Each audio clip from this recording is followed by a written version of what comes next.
요즘 또 굉장히 핫한 영화이기도 한데요. 스즈메 문단속. 그렇죠. 영화를 한번 다뤄보려고 합니다. 박스 오피스도 1위를 달리고 있네. 네. 뭐 한 300만 명 넘었더라고요. 맞아요. 네. 네. 저는 약간 이거를 봤을 때 이렇게 보는 내내 약간 기후위기. 또 이런 의제를 다루고 있다. 네.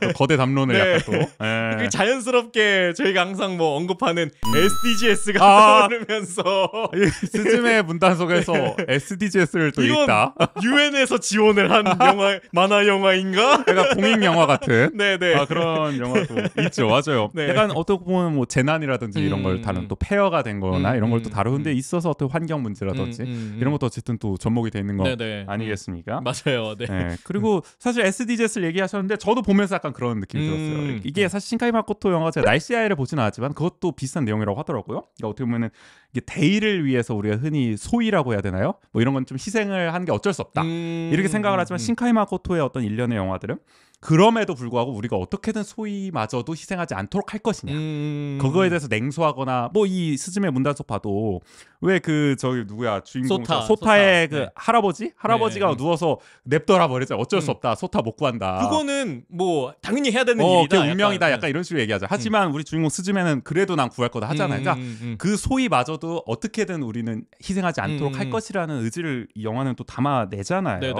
그런 걸 봤을 때 어떻게 보면 그러한 지향점이 되게 중요하다는 걸 보여주고 이것이 바로 그 누구도 배제하지 않겠다. 이거를 바로 SDGs의 정신 아닙니까? 이게 바로 대전제를 이 영화는 그대로 보여주고 있다. 말씀하신 것처럼 이건 노골적으로 UN 지속가능 발전 목표 이 SDGs를 옹호하고 있고 그 메시지를 전파하는 영화가 아니냐. 저는 보면서 크나큰 이제 감동을 받았다. 아니 저는 그걸 더 떠올린 이유가 그 SDGs의 여러 가지 원칙들이 있어요. 근데 그 중에 하나가 사전 예방의 원칙이라는 게 있어요. 근데 그게 뭐냐면은 어떤 재난이나 어떤 그런 위험의 상황이 놓일 1%의 가능성만 있더라도 그 1%를 대비하기 위한 다양한 조치들을 취해야 된다 이런 얘기를 하거든요. 근데 어떤 면에서는 그 영화상에서 미미즈가 막 이렇게 나오고 그렇죠. 재난이 거의 앞까지 오는 순간 문을 닫잖아요. 맞아요. 네. 근데 그게 어떤 면에서는 그 사전 예방의 원칙을 문단속을 함으로써 미리 닫는 거다. 그렇죠. 그러니까 재난이 발생된 이후에 뭔가 대처를 하는 게 아니라 재난이 발생되기 전에 대비를 하는 거다. 그렇죠. 그리고 그 대비를 하려면 우리의 일상, 우리의 삶의 목소리에 또 귀 기울여야 한다. 그렇죠. 네. 그러니까 결국 우리의 일상과 우리의 삶 속에서 바로 그런 예방도 나오는 거다. 이거 완전 SDGs의 정신을 그대로 보여주고 또 있지만. 중요한 게 대사 중에 마지막 문을 닫을 때 돌려드리옵니다.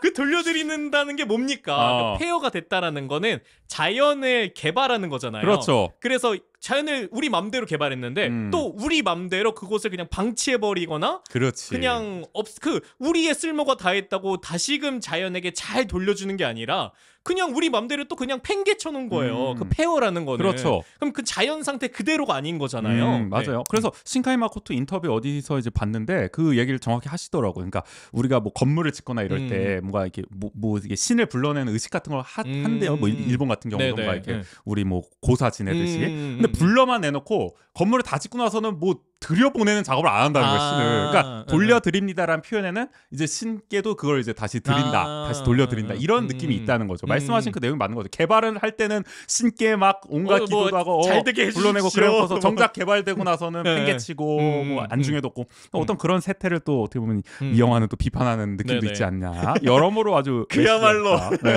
이건 SDGs 영화라고. 저희만 이렇게 생각하나요? 저희 같은 사람들이 이 스즈메 문단속을 보면 이런 생각을 하게 되는 거예요? 아무튼 뭐 그런 생각. 근데 기본적으로는 그런 재난에 대한 이야기 아니면 그 재난 속의 어떤 사람들 간의 이야기 이런 것들을 담아내는 영화가 아닐까. 그렇죠. 그런 점에서 아주 뭐 인상 깊게 봤고 또 이게 사실 미미즈라는 게 이제 폐허 속에서 어쨌든 그 문을 통해 나오는 거잖아요.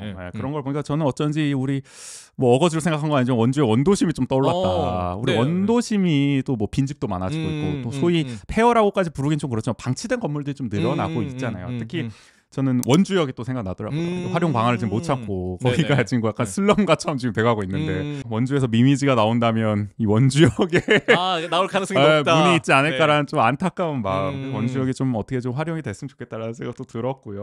또 우리 아카데미 극장도 말이죠. 맞아요. 저도 아카데미 극장이 좀 먼저 딱 떠올랐던 것 같아요. 그렇죠. 그 모습들을 봤을 때. 그러니까 이것도 빨리 어떻게 리모델링을 좀 해가지고 지금 뭐 위험하다 시에서 계속 얘기하는데 그거 위험하니까 빨리 리모델링해서 정말 문화 공간으로 활용할 수 있었으면 좋겠다. 그러니까 미미지 같은 곳이 이런 데서 나올 수 있단 말이에요. 맞아요. 그러니까 빨리 좀 이런 걸 좀 활용을 해서 어떻게 좀 시민들과 함께 일상의 삶을 함께 나눌 수 있는 그런 공간이 됐으면 좋겠다라는 생각 들었어요. 지금 뭐 원주시의 입장은 그러니까 그렇게 폐허가 되기 때문에 위험하니까 다 없애버리겠다 이렇게 얘기를 하는데 저는 다른 한편으로 생각을 했을 때 폐허라도 남아 있었기 때문에 그 공간에 담겨져 있는 추억을 떠올릴 수 있지 않을까라는 생각을 하게 되는 거죠. 그렇죠. 네. 그러니까 예를 들어 한국의 이제 토지시가 아카데미 극장에 이제 폐허의 그 문을 닫으려고 갔을 때 일상의 소리를 들을 거 아닙니까? 그 극장의 어떤 매표소에 표를 뽑으러 왔던 정말 뭐 아이와 손잡고 왔던 부모라든지 이런 가족이라든지 뭐 좀 영화를 좋아해서 왔던 어떤 젊은이들이라든지 뭐 노년 관객, 중년 관객 이런 사람들의 정말 소리나 일상의 소리들을 다 아카데미 극장의 그 문을 닫으면서 들을 거 아닙니까? 그런 걸 이제 살려내는 방향으로 이제 가자는 것이 저는 이 영화의 또 메시지 중 하나라고 생각을 하거든요. 그런 정신을 살린다면은 정말 아카데미 극장이라든지 이런 어떤 원도심의 여러 좀 문화 유산들이 될 만한 것들을 좀 살리는 방향으로 가야 되지 않냐 그런 생각도 하게 돼요. 그런 공간이 지금 남아 있다면은 어떤 형태로든 활용을 해서 혹시 압니까? 신카이 마코토 감독이 뭐 그런 인터뷰를 하는 중에 뭐 이게 만약에 200만, 300만이 넘어가면은 그 인터뷰 때는 한국의 시골 풍경을 좀 보고 싶다 뭐 이렇게 얘기를 하더라고요. 그러면서 이제 뭐 그러면 거기 인터뷰했던 분 중에 남양주를 추천하더라고요. 네, 그래서 들으면서 남양주가 시골인가? 뭐 그런 측면도 있긴 있는데 그렇게 대표적으로 꼽힐 만한 데는 몰랐네. 그래서 뭐 남양주 그럼 다음에 혹시 한번 오면 가보겠다 이렇게 얘기를 했는데 저는 그런 면에서 원주를 만약에 오셔서 지금 뭐 이 스즈메 문단속도 성지순례를 하는 분들이 굉장히 많더라고요. 그 영화의 배경이 되는 배경이 되는 장소들. 뭐 너의 이름 때도 그랬는데. 그렇죠. 네. 근데 그렇게 된다면은 원주 아카데미 극장이 그야말로 진짜 랜드마크로. 그렇죠. 또 이게 영화인들 입장에서는 이 아카데미 극장은 뭐 국적을 막론하고 또 이렇게 향수를 불러일으키고 감동을 줄 만한 공간이거든요. 신카이 마코토 감독도 아카데미 극장 오면 얼마나 감동을 받겠습니까? 그럼요. 여기 문 내가 닫아. 그러니까요. 당장 영화 만들지 거기서. 또 신카이 마코토 감독의 그 특히 영화들이 주목을 받는 게 굉장히 애니메이션이지만 그 실사를 굉장히 아름답게 그려내는 걸로 유명하잖아요. 좀 그런 쪽으로 어떻게 좀 살릴 방안을 좀 생각해야 되는데 말이야. 이거 무조건 다 없애버리면 어떡하자는 거야. 그러니까요. 이 스즈메 문단속에 나오는 문 같은 경우에도 굉장히 진짜 말 그대로 폐허래요. 근데 그 폐허인데 남아있기 때문에 성지순례를 지금 갈 수 있는 거예요. 근데 만약에 아카데미 극장도 없어지면은 아카데미 극장이 있었대라는 얘기만 남게 되는 거지. 그러니까 거기 뭐 주차장만 덩그러니 있고 뭐 차들만 있고 뭐 이러면 어떡할 겁니까? 하여간 영화를 보면서도 그런 생각이나 하고 있었습니다. 하여간